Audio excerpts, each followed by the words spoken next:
Kako ste vi doživeli to današnjo napoved reševanja VIP-a? Vi ste mlad? Ja, jaz časa delate v VIP-u? malo več kot eno leto sem zaposlen.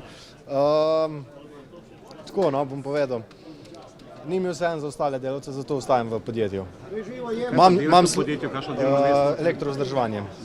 Imate upanje, ker ste tako mladi, da bo Ja, nekaj ratali? imam upanje, ni mi pa vseeno za ostale delavce. Jaz drugače imam že rezervni plan, imam delo, ne, pripravljeno, ampak ostajam v podjetju. Ne. Ampak kaj so vam dali? Minimalno plačo ste sprejeli? Ja, če bo res to 2-3 mesece, bom potrpel, ampak ne zaradi sebe, zaradi ostalih zaposlenih.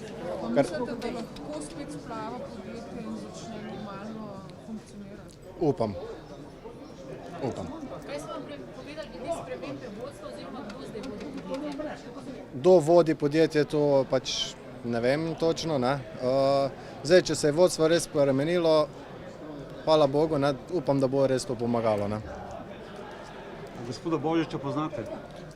Slišal sem že o njem, ampak poznam ga pa ne. Veste, da je dobro gospodarstvo? Ja. V stekladnih praznikih je bil uspešen. In verjamete, da bi on vam Upam, potegnil pomagati? Upam, da bo tudi tukaj uspešen. Hvala lepa.